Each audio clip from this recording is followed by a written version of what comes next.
Hello and welcome to Leeds City, the Midland side. I'm John Elliott and this is my project to recreate in 4mm scale the workings of the railway in the traditional era. I have chosen the old Midland station in Leeds to facilitate this. So let's start by having a look at some illustrations to orientate and perhaps answer the questions where, what and when.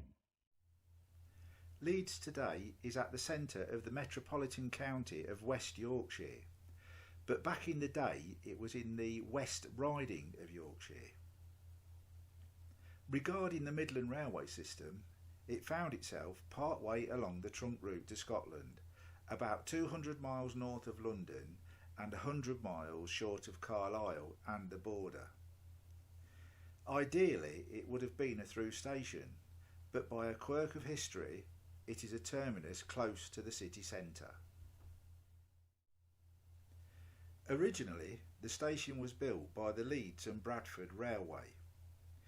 It was called Wellington Station, not to be confused with Wellington Street, a freight depot.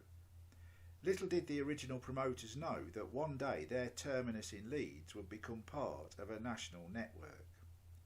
Even before completion, the North Midland Railway had agreed terms to share the station and so extended their line accordingly. The Midland Railway was formed soon after. The North Midland and eventually the Leeds and Bradford were both absorbed. There were, of course, other railways vying for a presence in Leeds. The Great Northern built their central station a short distance to the north. The North Eastern already had a terminus at Marsh Lane. The London North Western built a line from the west and shared facilities at Central. Eventually, the North Western and the North Eastern teamed up to build a joint station adjacent to Wellington. The North Western negotiated running powers over the Midland from Whitehall Junction to gain access to the joint station. The joint station was named, unimaginatively, Leeds New. The arrangements of running rights over the Midland proved frustrating for the North Western, and so it built its own line that became known as the Viaduct Line for obvious reasons.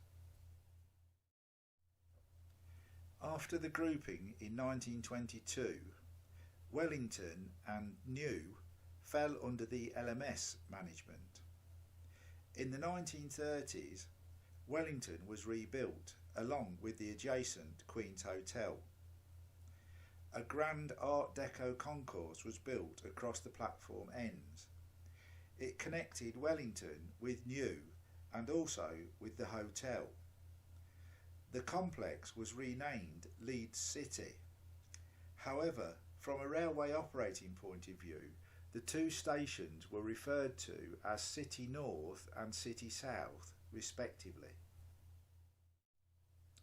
This book, Leeds Termini, has some useful photographs. This photo shows the ex-Midland terminus. The joint station is to the right and the Queen's Hotel is to the rear. Along the left side is the River Aire. To the right is the Leeds and Liverpool Canal. The Art Deco concourse of the 30s can be seen across the platform ends. From the same book, looking in the opposite direction, can be seen the complex of lines to the west. From the left is the Viaduct Line, the Midland Main Line south, and then the 4-track Midland Route north.